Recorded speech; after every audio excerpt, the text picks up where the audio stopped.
How's it going, gamers? Welcome back to GVN, and in this video we'll be talking about the 3 big announcements Nintendo had today and my thoughts on them, so let's get started. The first big announcement was Nintendo is joining the mobile game market through this deal with DNA. That's a Japanese mobile game developer, a really big publisher really, and basically the first game from Nintendo should be out sometime later this year. And it's pretty big news that Nintendo's finally joining the mobile game market. A lot of people pretty much predicted this would eventually happen, and it happened, or the announcement happened today, and since then the stock increase and their company has gone up 25%. Now there's a lot of good and bad things that could happen with this deal. For one, they're probably bound to have a ton of money come in through this game deal. For one, the mobile market share is vastly wider than game consoles right now. Everyone has a smartphone at all times. Everyone has a tablet at home nowadays. So everyone is open to buying a Nintendo game right now in terms of mobile games. So through that, I'm sure they're going to make a ton of money through this.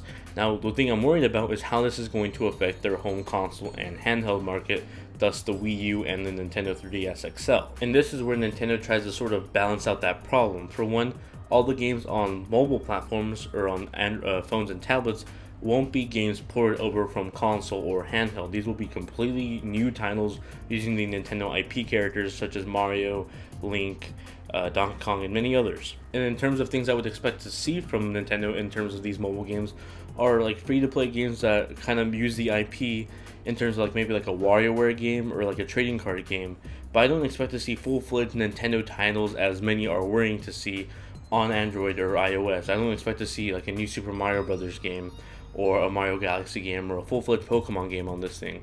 I expect them to be like little mini games that you would see already on the mobile market that like everyone's playing right now for $1 or even free to play, just using the Nintendo IP as an incentive to bring in more people to play that game. As a mobile game publisher, DNA is really well known for making a lot of free to play games that sort of like have a timer where once you play the game for a certain amount of time, you have to take a break in order to play it again later, or you have to pay to continue playing, even though it's sort of free to play. So I think Nintendo and DNA will be doing the same approach with their Nintendo IP games on iOS and Android. Now with the announcement of the mobile game deal, a lot of people were worried like, wow, is Nintendo becoming the new Sega? Are they dropping out of the console market? Are they going to just go into app development?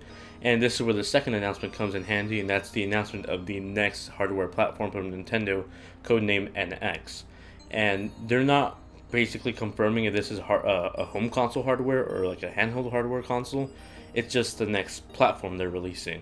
And I'm presuming that it's going to be the successor to the Wii U. May it be a home console or like a home console / handheld hybrid. I'm not really too sure. What I do know is in order to make this thing successful, they're going to completely need to stop being pricks about how awesome they are and stop being so stubborn. Nintendo needs to listen to their consumers. They need to, first off, upgrade the specs to be competitive with the other two platforms on the market right now. Next, use all the money you earn from the Wii in terms of profit and sales, and instead of using it as insurance for when your Wii U and 3DS fell in terms of sales, use it to bring back third-party developers as an incentive to make deals, exclusive DLC or exclusive deals using your IP characters, and let them come back to your platform. As someone who owns a Wii U, a PS4, and an Xbox One, I can tell you now, Wii U dominates the PS4 and Xbox One in terms of first-party exclusives. There are way more first-party games on Wii U than PS4 and Xbox One.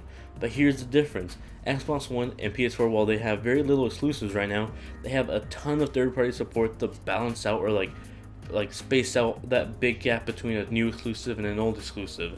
So while I'm waiting for Uncharted 4 to come out, I can play the new Assassin's Creed, I can play the new Far Cry, and I have the games to play on my PS4 and Xbox One.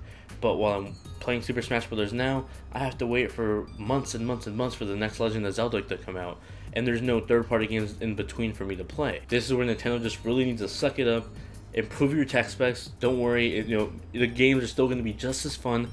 Just provide the specifications needed to, provide competition between the other two platforms, and then use the money you have in reserve to try to bring in those third parties that you lost many generations ago. Now, what we do know about this next platform is that we're going to be hearing more about it sometime next year, and I wouldn't be too surprised if this thing gets released sometime late next year or in 2017. A lot of people assume that's pretty soon in terms of the Wii U being released only I think 2 to 3 years ago, but Nintendo really needs to step up their game. I mean, Smash Brothers is out, it sold the Wii U's it needed to sell, and it still wasn't enough, so They really just need to step up their game and just like put all their money and time into this next platform pretty much. Now the third announcement they made was a membership service, or an online membership service that'll connect between tablets, smartphones, PCs, Wii U, 3DS, and the NX. And this is basically what Club Nintendo is becoming. Club Nintendo is shutting down this year, and the biggest reason why is probably this next membership system. Now they didn't really announce what this membership system is exactly. We just know that it's going to connect between all these platforms, unifying in one online area or website.